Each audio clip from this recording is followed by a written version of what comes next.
ایک کامل ولی گزرے ہیں، تاج الدین اولیاء صاحب۔ ان کے ایک مرید تھے، بڑے خالص مرید تھے۔ وہ خالص مرید جو ہیں وہ کم ہی ہوتے، تو وہ بڑے خالص مرید تھے، اور وہ ایک ہی سوال کرتے تھے کہ مجھے اللہ سے ملا دے۔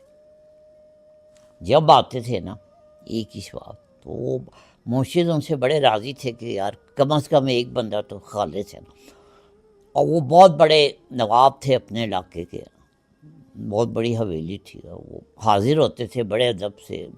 کئی سال گزر گئے تو ان کے مرشد نے کہا کہ غالباً یہ حضرت تاج الدین اولیاء جن سے تاجی سلسلہ چلا ہے، بابا ظہین شاہ تاجی ہمارے نزدیک کے زمانے میں گزرا، تو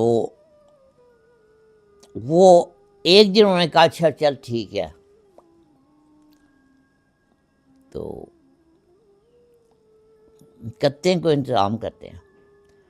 تو وہ ان کی بہت شاندار حویلی تھی، دربان تھا، اور اس کے بعد سیکیورٹی تھی، پھر ملازم تھے، نوکر تھے، چاکر تھے، سارا کچھ تھا۔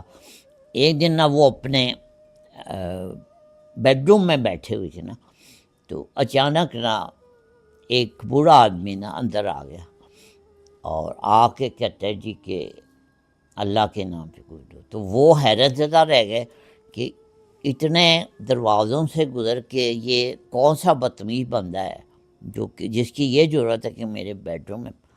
تو ان کے ہاتھ میں لاٹھی تھی، انہوں نے اس کے سر پہ ماری اور کہا کہ تو یہاں پہنچا کیسے؟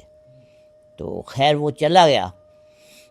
اگلے دن وہ مرشد کے پاس حاضر ہوئے اور وہی سوال کیا، تو مرشد نے کہا کہ وہ تو تیرے کمرے میں آیا تھا، تو نے لاٹھی مار کے اسے بھگا دیا۔ پھر جن لوگوں نے یہ واقعہ بیان کیا ہے تو وہ کہتے ہیں کہ اس کے بعد وہ جو مرید تھے ان کو پھر ساری زندگی ہوش نہیں آیا، ساری زندگی ان پہ ایک ایسی کیفیت طاری ہوئی۔